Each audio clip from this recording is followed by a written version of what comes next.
And finally today, we do our best for last. It's our final three-word NFL game of the season. We are running out of games and running out of teams. We do believe that three words can succinctly describe and force us to describe the playoff action this weekend.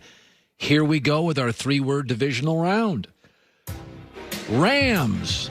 McVay, a McProblem. They have the fifth least salary cap space in the league next year.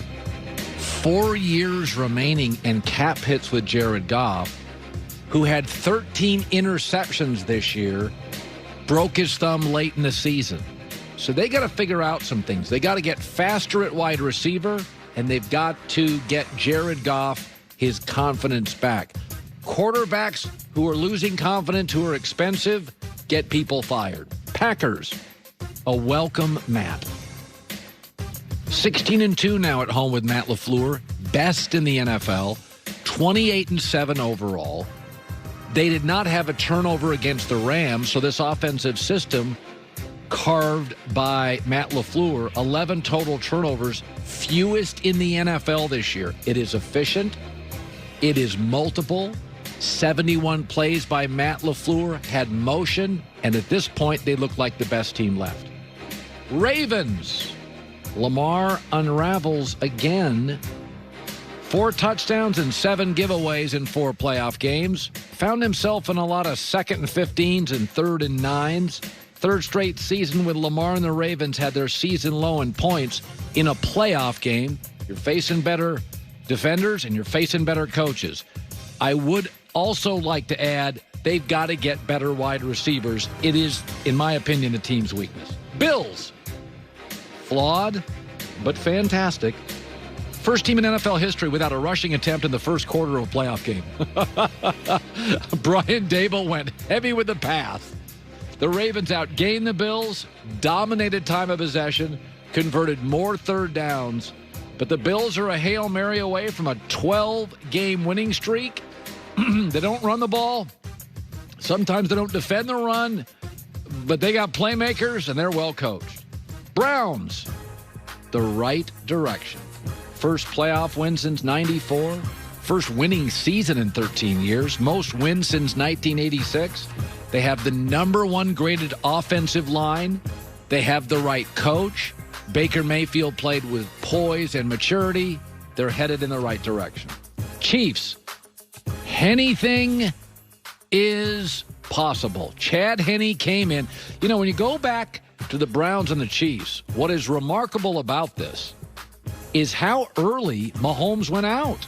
He left the game, Joy, with almost 8 minutes left in the third quarter. Felt like he was gone for a series. How do you win a playoff game when you lose your star quarter? What if Baker would have left the Browns with 8 minutes in the third? They lost by 4 touchdowns. But Andy Reid, this was the gut check call of the year. Henne had a couple of nice scrambles. He had one really awful pick. But in the end, 35 years old, first career playoff game. Good for Chad Henne and good for Andy Reid calling it. Bucks, Tom versus time. He's going to start a conference championship game in 3 different decades. Doesn't even sound right. Mike Evans, Chris Godwin, Rob Gronkowski, Antonio Brown combined for just 61 yards. It was not pretty. They beat the Saints. Rough times ahead.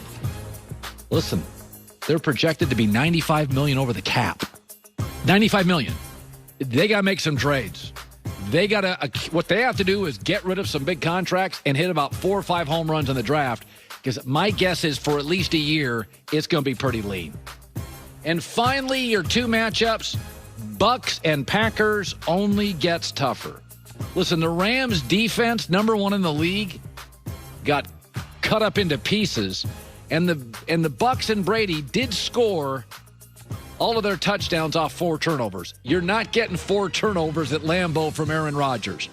So the going is only getting tougher for Tom Brady and the Bucks. And Lambeau's weather, go check out weather.com, could be an issue.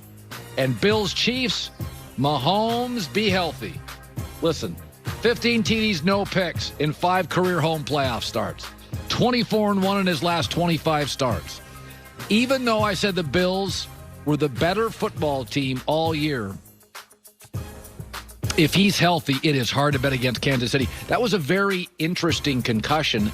To Trent Dilfer's point, he did not slam his head down. It was almost like a choke out or something. Like a little bit of a choke out. So a lot of people were on Jim Nantz. They said, hey, you're not a doctor on the concussion. But when your quarterback gets up and wobbles like that, that's Wes Welker had a couple of those end of his career. You're like, all right, let's get him off the field. That's not what we want. So if he plays, the line is basically Kansas City's favored by a field goal if Mahomes plays. And Aaron Rodgers and the Packers, Fox Bet, are favored by 3.5 over Tampa. I would bet Green Bay. Green Bay was my favorite bet this weekend. Green Bay would be my favorite of the two this weekend. Go the extra mile, your very own Mercedes-Benz Sprinter van. You could win it. Fox Sports Radio's Ultimate Tailgate Rig Sweepstakes. Go to foxsportsradio.com. January 24th is your last day to enter. All right, for joining everybody here and John Goulet, nice Monday. Back tomorrow. Be safe. How's that?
Starts today at 5 Eastern on Fox. And finally today, we do our best for last. It's our final 3-word NFL game of the season. We are running out of games and running out of teams. We do believe that 3 words can succinctly describe and force us to describe the playoff action this weekend. Here we go with our 3-word divisional round. Rams. McVay, a McProblem. They have the 5th least salary cap space in the league next year. 4 years remaining and cap hits with Jared Goff, who had 13 interceptions this year, broke his thumb late in the season. So they got to figure out some things. They got to get faster at wide receiver, and they've got to get Jared Goff his confidence back. Quarterbacks who are losing confidence, who are expensive, get people fired.